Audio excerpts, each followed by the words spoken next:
A lot of people think that when a marriage ends, you have a choice. Therefore, you're not entitled to grief. And that's a perception. This week on Garry Talks, I'm joined by Máiréad O'Donnell, a dynamic leader who spent almost a decade at Polar IceTech, where she helped build the company into a national success story. Now, she's channeling that experience into her own venture, Máiréad O'Donnell Consulting and Training, where she empowers business leaders to achieve sustainable growth without compromising well-being. Let's dive into her journey from corporate leadership to entrepreneurial success.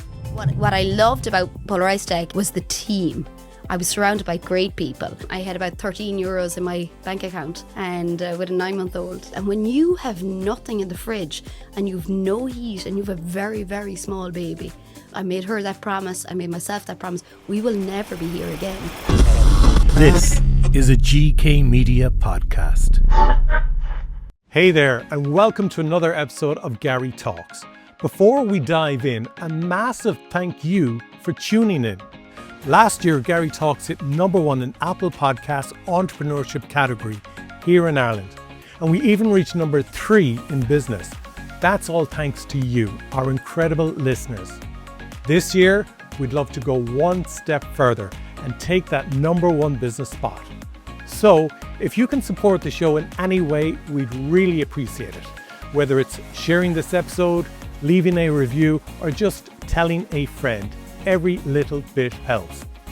Each episode costs around €1,000 to produce, and we've now released over 100 shows, all in the hope that these conversations deliver something valuable for you to invest back into yourself. So, follow us on social media, drop us a message, and don't hesitate to reach out if you'd like to support the show further. Thanks again for listening, and I hope you enjoy today's episode of Garry Talks. This podcast is part of the GK Media Studios Creators Network, helping people tell their stories. Become a storyteller today and learn about our podcaster network at gkmediastudios.com. Máiréad, welcome to Garry Talks. I love how you're nervous, because I'm nervous as well. One, you're qualified in journalism. But two, you've listened to so many episodes of the show. And you'd come and you'd give me feedback and say, you know, episodes you liked and so on. And you'd like analyze my questions, and I'd be like, but I'm just winging it. I don't know what I'm at. So like, oh my God, I feel the spotlight is on me now in doing this, but I'm delighted you've come in. Thanks for coming all the way from Limerick for today's chat. I know you're a proud Limerick woman. And I want to get into the business that you are building now, but I want to take the listeners back to where it all began. And for me, we met for the first time, I think about 3 years ago at an All Ireland Business Foundation event.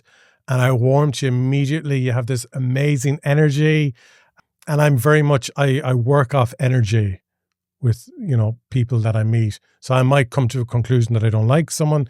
They mightn't have said anything mean or nasty, but it's very much an energy basis is how I work with people. And you always have an amazing energy. Oh, you're kind. Thank you. And you were working full-time in a company called Polar IceTech. And then I found out that you had finished up there. And I was gutted. I was heartbroken, because I was like, I'm never going to see Máiréad again. She was always the face, the smile when you entered the room. But we've actually made our friendship even stronger since. But one story that always stood out for me, if you're comfortable talking about it, and you'd mentioned it when we were there in studio too, was, you know, at one stage in your life, things were really, really tough. It was just you and your daughter just trying to get by.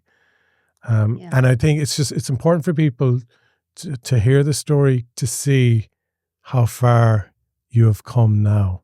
Oh, thanks, Garry. Yeah, thank you for the opportunity to be here, because your studio is amazing and I love the podcast. Yeah. And like I said to you yesterday, you're probably one of these days going to say, stop sending me voice notes about my different podcasts and the running commentary on it. But I really do enjoy your podcast. And what I love about your podcast is the humanity of it. And I've always been driven by humanity. And I just love people and I love connecting with people on a very real level. And, I'm sure at some point I'll look back through the vein of my entire existence and say, yeah, it was always about really connecting with people. And, about 11 years ago, my marriage didn't work out and I had a 9-month-old and that was about it. We had no money, no food, no heat, we had nothing. Were you working at the time or? Yeah, I was working, but it was 11 years ago, we were just coming out of the recession. Yeah. Things had just been very, very tough. I had about €13 in my bank account and with a 9-month-old. Yeah, it was particularly challenging. And I made a promise to myself that we would never be this poor again. We would never be in this situation. And I have spent the last 11 years, working towards that ambition. You see, people often say that, money isn't everything. But money is so important because it's how we live. It's how we feed our children. It's how we pay our rent. It's how we pay our bills. It's how we have a basic level of living. Yeah. But also when you don't have money, you live with this most incredible insecurity. It's crippling. It's literally crippling. Someone said to me recently, they spoke to me about the scar tissue that remains in lots of us since the recession. I'm only 43, but to the scar tissue that reminds us, hang on to your few bob, mind your pennies, all that stuff, because it's real. And when you have nothing in the fridge and you've no heat and you've a very, very small baby, I can tell you one thing, there's nothing like it for a bit of fuel. And I made her that promise. I made myself that promise. We will never be here again, and I can't say we'll never be there again, but the determination is enough to get you out of the bed. It's enough to push you through. It's enough when things are seriously tough. It's enough to say, oh, no, let's stay focused. This is where we're heading to. And I think that is why I have such a passion for well-being.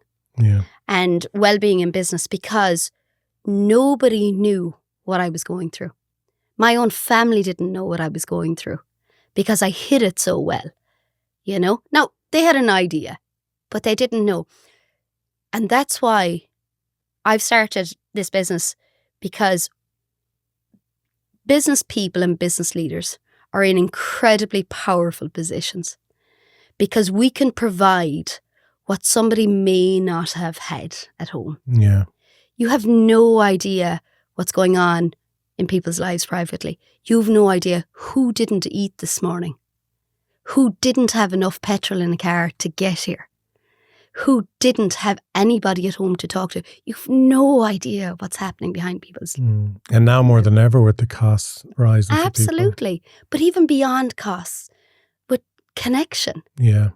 Some people have nobody, and then some people have too many people. You just don't know what's going on in people's lives. There's loads there you're talking about that I want to dive into, and I just want to kind of break it up a little bit, because that must have been just really, really mentally challenging, where you're not telling your family of the pressure you're under.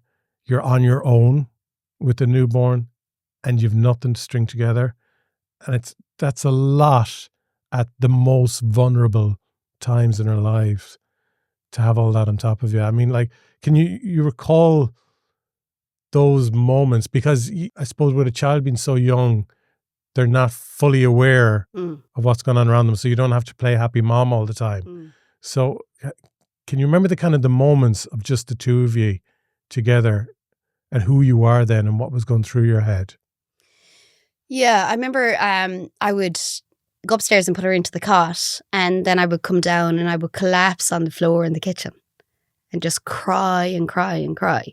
And if ever I believed in a God, she would then cry upstairs. She'd wake and she'd cry, and I would have to get off the floor. And so she saved me so many times. Yeah, I guess so. Because she needed me, like she actually needed me. And, I'd have to get off the floor and I'd have to go upstairs and I'd have to comfort her and whatever. And those moments really stand for me. Other moments that really stand for me is my parents probably knew, even though I wasn't saying it, they probably knew the majority of it. But every couple of weeks, my father and my mother, they would put my electricity bill through the letterbox, having paid it in the post office. So they would staple the receipt onto the invoice, and they'd put it back through the letterbox, and they'd disappear. Okay. Because I was in a continuous state of fight or flight, and I was going, right, this is it. We're on our own. Let's power through. And I was not accepting charity. No way. And you helping me in any way was an affront to me. I couldn't even accept your help. So and it's the end of your marriage as well. Yeah. Which again is another big thing. It's huge. And actually, I'm glad you said that, because not a lot of people know that a lot of people think that when a marriage ends, you have a choice. And that therefore you're not entitled to grief. Mm-hmm. And that's a perception. But nobody really chooses to separate just because they want to go off in a jolly. Yeah. People separate for lots of different reasons. But there's a grief that you lose your dreams, you lose the family you were going to have, the houses you were going to buy. No one's to say that would have come true anyway, but you lose the dreams, you lose the future, and you have to build something completely new. So, and you lose what was then your normality. Correct, yeah. And it's very trying. And then other people don't know what to say to you or what to do, and that's why, I would always make it my point, if I know somebody and I've heard they've separated, I'll make a point to reach out, because nobody reached out to me. No one that I knew that was separate. I didn't know very many people as well, but nobody reached out. And I thought, God, what am I doing,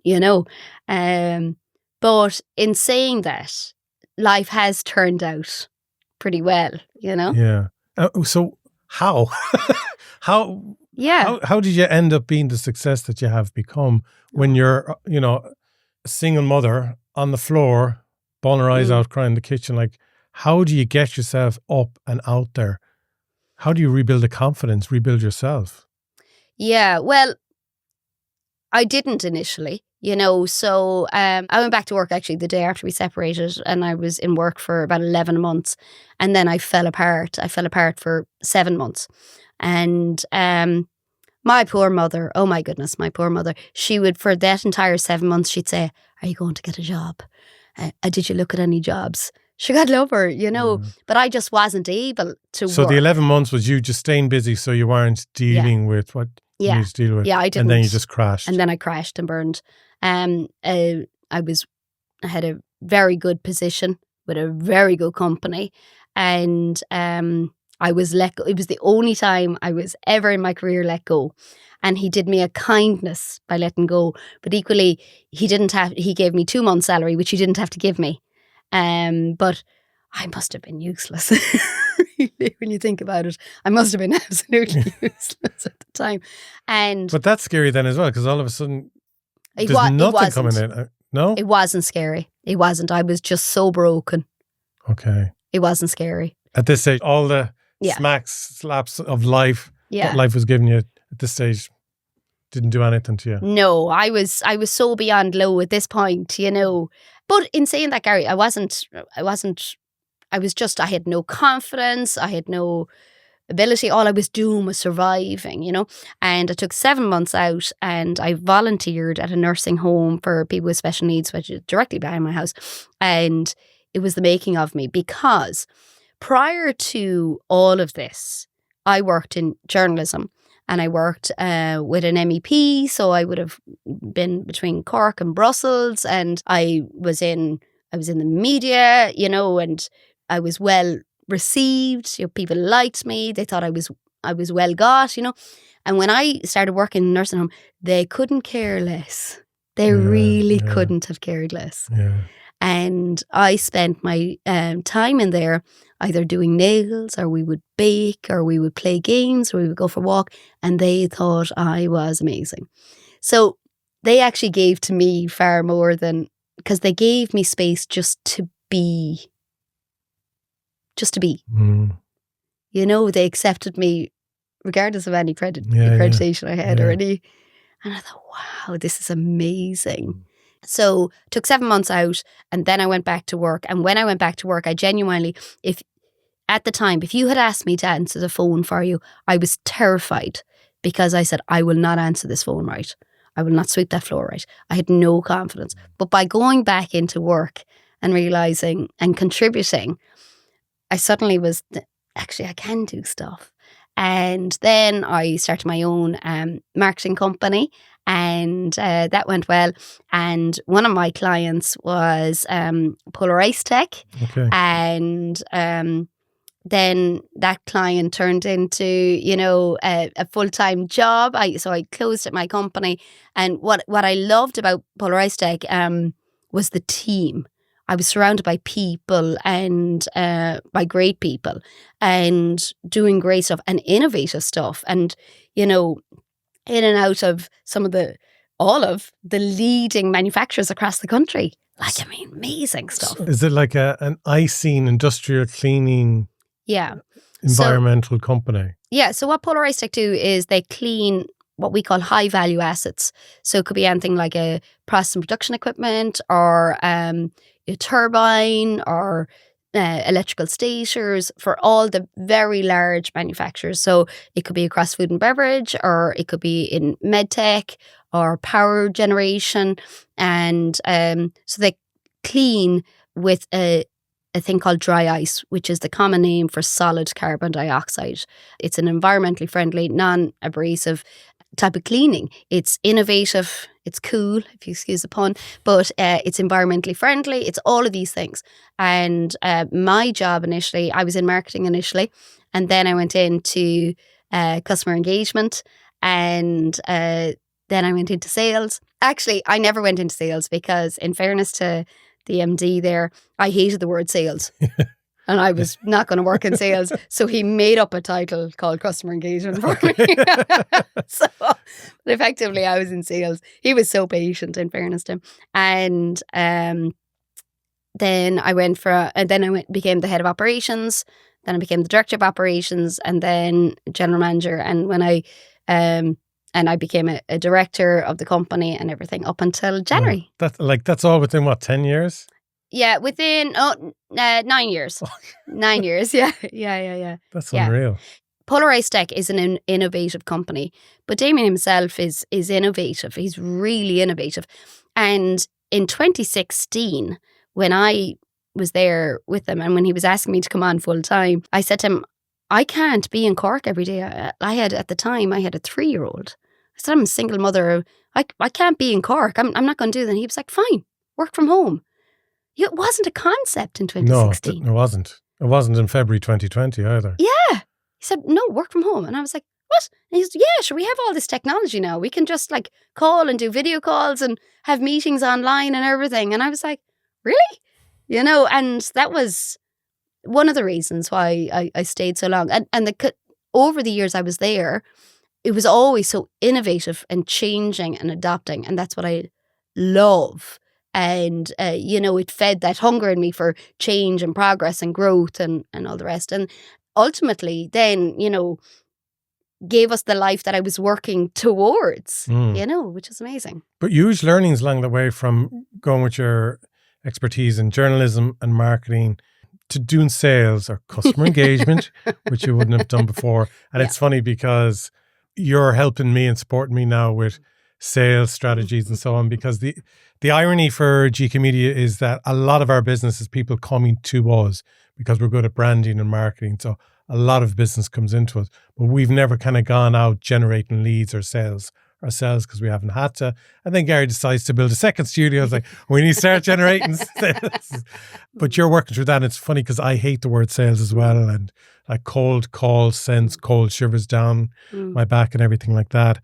But so you're learning about marketing, and then suddenly you're doing marketing in the company, then you learn about sales, then you learn about management, then being a director of a company. Like there's huge learnings in all of those sequences. But looking back again, is there any kind of particular moments that stood out for you of like, this was a big moment, this was a big day? It could have been, you come back some evening and you're like, wow, I never want to relive that day again. Like any kind of big learnings you would have had along that journey of the different roles? I think always, Garry, there's always big learnings for people. Like we can't progress without learning. And we don't learn until we make mistakes. And one of the reasons why I set up this company is because I've made mistakes, but equally I've been at both the recipient and of mistakes, in terms of mistakes I would have made. Yeah. So I've always valued health. It's always been very important to me. But just because somebody values something doesn't mean they always live it through. And, over the last 9 years, it has been phenomenal. It has been phenomenal. But it's been very tough. We've been growing a business, a high-end business at that, and because it's a very successful company now. Yeah, it is, but I suffered more burnout in the last couple of years, like real, genuine burnout. But it was derived from trying to achieve so much, trying to do so much, trying to be there for so many people. Nobody was putting this pressure on me but myself, and it was this legacy from my earlier days of head down, shoulder to the wheel, let's keep going. Come on now. You don't be accepting help. We're going to achieve this. We're going to go higher and better and all the rest, And while I valued health for everybody else and for myself, or so I thought, I wasn't living it. And that's where I really had to say, it doesn't have to be like this. And that is my message to business leaders. It does not have to be like this. Business growth, business success, business acceleration does not have to be at that kind of a cost. Yeah. You put a great question on LinkedIn on a poll a week or two ago. Can you remember what the question was? Because it was very obvious what the answer is, but we never think of it as actually being the one thing. Can you remember what the question was? Yeah, the question was, can you truly run a successful business while genuinely caring for your people? It's interesting that you think the answer is obvious. Can I turn the table on you? Yeah. Well, I answered yes in the poll. Yeah. Yeah. But it was obvious, but it's whatever way the question was phrased, it was like, yeah, it's so obvious, but I don't think people see it connected. Do you know what I mean? I think people see the business, or business owners see the business as one thing, and what is along the side of it is the employee. But I don't think business owners see that the wellness of the employee is what drives the success of the business. So for me, it was an obvious yes. Of course, you need to genuinely be supporting your staff and their well-being, because it ultimately does support your business, and your business, it needs to be that cohesive, communal type of environment. There's no point having a really successful business and staff who are just hating life or struggling or suffering or whatever. Whereas there's only one person winning there then, the owner. Whereas if everyone is thriving together, everyone is winning. So for me, it was the obvious yes, but I don't think enough business leaders get that. Yeah, it's funny. I'm really intrigued by the fact you think it's an obvious answer, Because I think when you dig down into it, it's not an obvious answer. Because, first of all, what I'm finding is people don't know what wellness actually is. They think they know, and they think it's all fluffy stuff, and the words I use is pizza night on a Wednesday and no uniform on a Friday. Yeah. That's what they think it is, right? But so that's the first part. The second part is why it's not obvious, is because business leaders and our current dialogue is all about wellness for employees. But wellness for employees is the second point to call. The first point to call is the business leader themselves. Because us as employees, people who are employees, we'll go home at night and we'll worry about our families and we'll worry about the food and we'll worry about the bills and we'll worry about all those things. But business owners, they go home and they worry about the food and the bills and all those things. And they worry about, where am I going to get this time? Where is this money going to come from? How many sales are going to come in? And the thing about it is, if you as a business owner are going home, which you are, and you're worrying about all those things, how you're showing up is impacting the rest of the team. So actually, the wellness, beyond pizza nights and no uniforms and all these things, the wellness is about you as the business owner. Because when you're not sleeping right, and when you're worrying about the amount of money you've spent on Studio 2, you're coming in going, well, hang on a second, you said you were going to do all these things and now you're not. You're turning to staff going, we had a sales KPI in place and you're not reaching that. And you're coming across in a way that's not very conducive to teams collaborating. But equally, it's coming from a place of fear, because you're not looked after. And that's, for me, where I was feeling, as a business leader, because I wasn't sleeping well and I was there for everybody else, but my own workload was mounting up on top of me. I was the one doing extra hours, and where I was looking after or trying to look after everybody else's well-being and making sure that their hours were looked after and made sure there was, food in the fridge in Polar IceTech when I was making sure that these things were happening. I was the one who wasn't eating for hours and hours and hours. And I was the one who was kind of going, oh my God, it's 4:00 and I haven't anything done and I have these 25 things to do, So, and that leads then to resentment. Yeah. Because we are human beings. And you're kind of going, yeah, but I'm putting all these hours in and you're only showing up for between this hour and that hour and then you're going home and I'm doing work. It leads to resentment. So well-being and wellness within a company, what's important there is sleep, workload, appreciation, all these things. And then systems are so important. So this is the other thing that I'm talking to business leaders about, is business success and wellness go hand in hand. And in the middle, there are systems and, processes and different things that kind of make all this happen, It's brilliant. I'm very because passionate. it's so true, because look, I know there's been times where I get stressed out or worried, and like they say, business is built on two things: fear and passion. And they're the two drivers in what we do.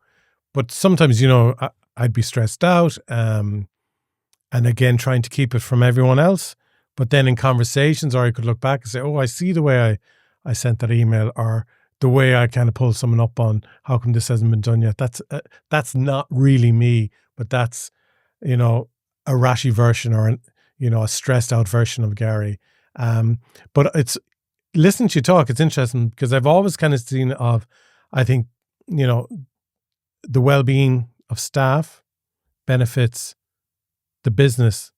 If there isn't a good wellness mentality within a business for staff, they suffer. But I never thought of it as the employer, the owner, or whatever, because if they're not, doing the good work on themselves also, it is, no matter how healthy the staff are, it is actually going to have a negative effect on the business. Correct. Yeah. And that's how we lose great people. And that's how we have people disengage from our work. That's how we end up having people going, do you know what? I get paid regardless. I'm just going to go in and do my few bits. Yeah. When we as business leaders don't stop. But equally then what we do is we demonstrate all the reasons why people don't want to progress through our businesses. Yeah, true. Because we end up having people going, do you know what, Gary? You're so stressed out all the time. I don't want your role. Yeah. You know, where as you're business telling leaders, them that burnout is normal, and who wants that? Yeah, correct. And the conversations I'm having with people are conversations where people are trying to sidestep management roles, not because they want to go home, because they want to do that as well, but because the cost is too great. So what people are saying is, I'm not taking a management role. I know there's more money, but, you know, and I know I can go home at 5 o'clock, but the cost between 9 and 5, the cortisone-driven workload, you know, this constant this pressure, stress, it's not worth that. And the problem for us is in business then is, as business owners, we're trying to get up and out, right? So we're trying to nurture a team underneath us that'll come up after us, you know, so we're all growing and all moving forward. But when we demonstrate, oh no, if you want to be at the top now, you need to be having panic attacks, right? People are going to go, no, thank you. Yeah, yeah. So that's when we have what's called presenteeism, you know, and people who are saying, I'll just show up and... It's mad because I know someone very close to me who was given a job in senior management and didn't take it, even though they needed the money. Yeah. They didn't take on the role because they saw the stress of the previous person, what they had gone through. So they didn't take it on. Someone else came in, took the role, and they are now going through the stress that person didn't take on the role for. And that current person now is not enjoying the role at all and is talking leaving it, whereas the person who didn't take the job is just happy and content doing what they do. You know, they're in Monday to Friday, out the door, 5 o'clock, weekend on a Friday, enjoying life with children. And yeah, it's really interesting because it is, I suppose it has been that thing for so many years of, if you want to get to the top, you got to grind, you got to work hard, you got to sweat, you got to come in on Saturday mornings and be working or whatever. And it's like, no, we need to just cut that out altogether. You know, I know someone who did very, very, very well in business and sadly passed away much too early in their life. And the wife has no time listening back on the success that this person had in business. You know, they'd rather just hear about the success they had as a father or as a husband or whatever. And I'd say there's a certain anger there, but this person felt maybe that they had to achieve so much by putting in so much. And it's just, wouldn't it be amazing if that whole thing was just broken and stopped and people realized that that is not progression? And it will be stopped because the conversation is real and it's happening. I'm not the only person saying this, you know, and people are crying out for it, Gary, you know, because business success doesn't have to. This is a real statement. Business success is not at the cost of relationships. It's not at the cost of mental health. It's not at the cost of physical health. And it's not at the cost of joy. You know, and what we need between business success and all these things is systems and strategies. That's it. And a willingness. Yeah. A willingness, you know, to say, it doesn't have to be this way. It can be better. It is better, you know. Can you give some basic examples of things that could be brought in to an organization or into one's kind of daily habits to avoid going down that vicious path of what ultimately leads to burnout? Yeah. I think in the workplace is the question, is it? Yeah. I think appreciation really goes a long way. And there's something I introduced about a couple of years ago, and it's what I like about that idea is And it was a friend of mine who introduced me to it. I think it's a Patrick Lencioni, if that's how you pronounce his name, methodology. It's like when Garry says something in the meeting and I'm going, oh, that won't work for these reasons, whatever. I have to stop myself saying that. And I say, okay, what I like about that reason, what that thing you've just said is X. Mm. So now all of a sudden, it doesn't feel like I've just put Garry down. Yeah. And there's this collaborative sense, but equally it forces you to look beyond your own thinking to be more creative. So that's one of the things. And also makes Garry feel seen and appreciated. Mm. I think appreciation walls are amazing. So they are where even in a very, very small team, where people leave little post-it notes about and anonymous saying, I really like the way Garry said X. Thanks, Garry. The next thing Gary's walking by going, what? Oh, God, I didn't know. Because I'd be writing up notes just about myself. Yeah. Well, I'm self-employed, so I write about myself. No, I don't. But yeah, it's a lovely thing, though, to do. And even in terms of, because culture was a big word a few years ago in business, having a really positive culture. But that again really sets the scene.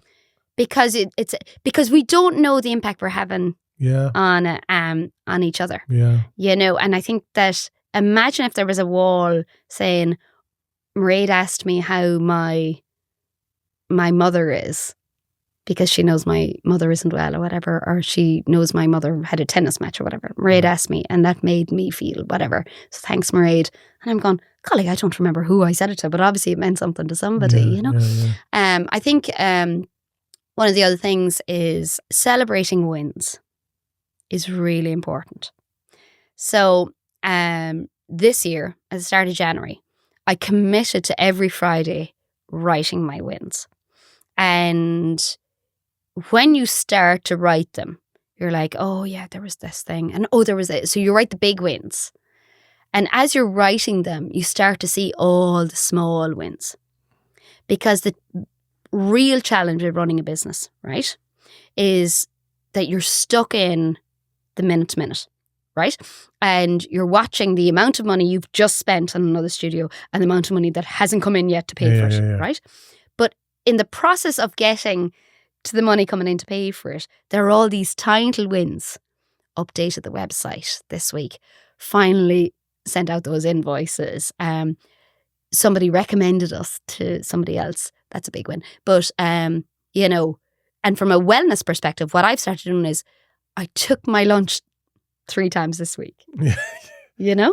And, or I got out in the sunshine for more than 15 minutes. Yeah. Or I felt stressed and I used box breathing. All these little wins. Or Garry said he liked my shoes. Whatever it is, it doesn't matter. Your hair. I said, I love your hair. You love my hair. it doesn't matter, but it's what that are has the to go wins? down as a win tomorrow now. Yeah, okay. that'll go down as a win. And suddenly, when on a Friday evening, I find myself looking for space on the page. So I'm now writing into the corners. Yeah. And in very small businesses, 93.8% of businesses in Ireland are micro businesses. That's 10 people or less. You're a micro business. I'm a micro business. 93.8% of the companies are micro businesses like us.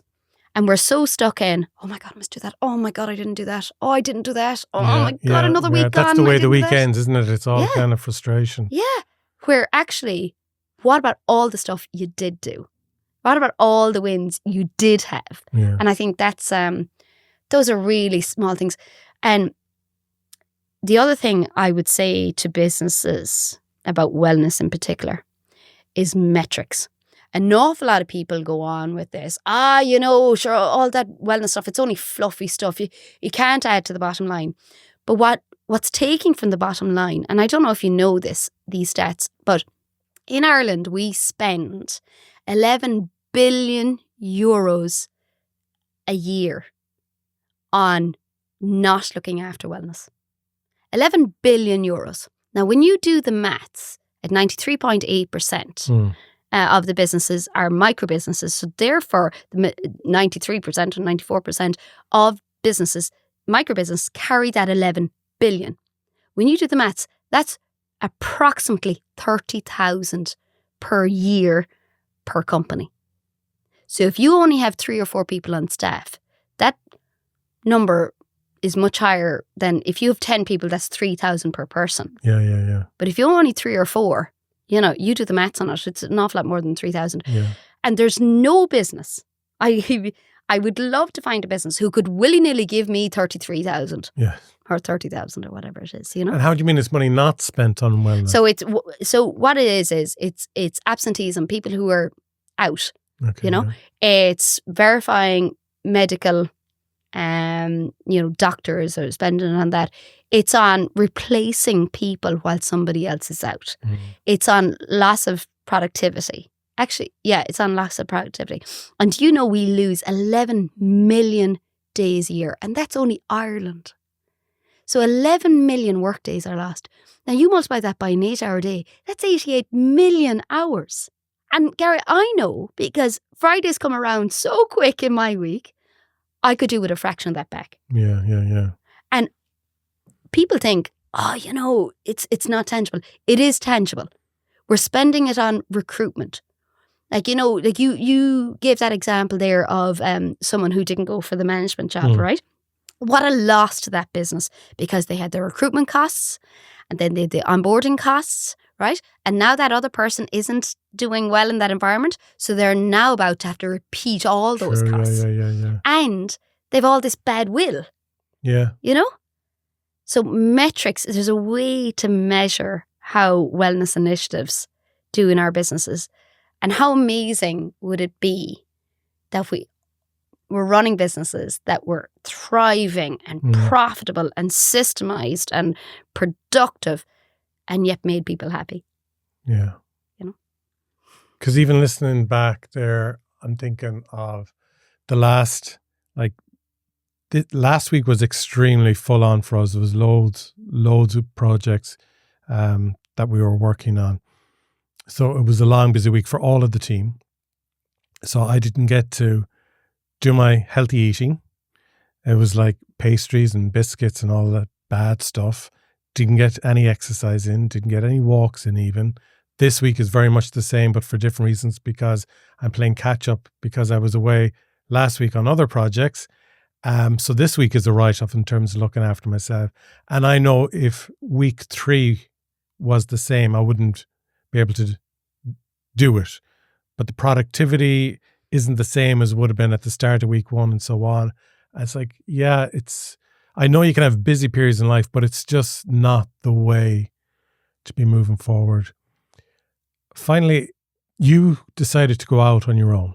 So you finished up with Polar IceTech. Yeah. And that was a big leap and a big change. Setting up your own business again. What is the reaction you are getting to businesses now that you're approaching about what you're offering? All of the above. So I'm getting people saying, it's all fluffy stuff.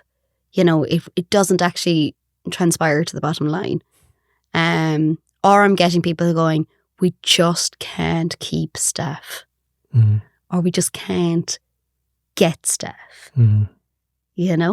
And I'm also getting, they can't promote people. People don't want to be promoted. And of course, the dialogue around that is generally around people just don't want to work anymore. And that's not true. I don't believe that to be true.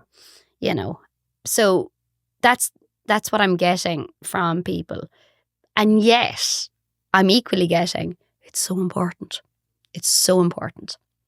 And I believe there is a surface conversation of it's so important to look after our people. And that's why my poll on LinkedIn, to me, the answer is not obvious to people. What was the outcome of the poll? The outcome of the poll was what I thought it was going to be. 100% of people said, yeah, it's really important to look after our people.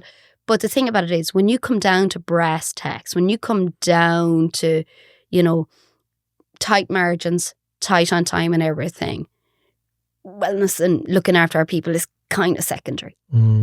So actually, there's a bit of wellness washing going on. Yeah. Really. So that's a great title for this episode, Wellness Washing. So actually, what we need to do is make wellness a strategy for success. Because when you talk brass tacks to people in business or in people who run families, right? Yeah. It matters. So metrics matter. And people, there is a different dialogue that says, oh, you know, business people only care about one thing and they only care about money. That's not true, because business people are people. And those of us who run families and run houses, we know money's important too. So we're circling right back to the beginning of this podcast, because money matters to everybody. So what if we can develop systems that say, you know, wellness as a strategy for success? So GK Media wants to be a global sensation, because I'm sure it's on its way to it. But what are the different strategies we're going to use? We're going to use a marketing strategy. We're going to use a sales strategy. We're going to use a wellness strategy then to elevate it to be a modern, bright, brilliant company that people want to work for and people who want to stay working in it. Yeah. You know? Fantastic.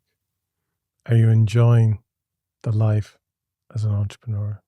I am. I miss the team. Yeah, I miss the team, but I am enjoying the challenge. When I was a very young journalist, the great Derek Mooney gave me some advice. Okay. And he said, if your work impacts one person, that's an awful lot of people to impact. And when he said it to me, it really hit home, because if my work can influence and change and help one person's life, that's a lot of people to impact, right? But if I hurt somebody, if my work impacts or hurts somebody, that's an awful lot of people to hurt. And I have spent most of my life wanting to make a difference, you know, and I was given an incredible opportunity in Polar IceTech to make a difference, you know, both to the company, to the staff, and, you know, all to our customers. And what I'm loving about this job that I have created for myself is that I get to make a difference. I get to impact even just one person's. Like, that's incredibly humbling. Right. Thank you so much for joining me on Garry Talks. Thanks, Garry. This is a GK Media podcast.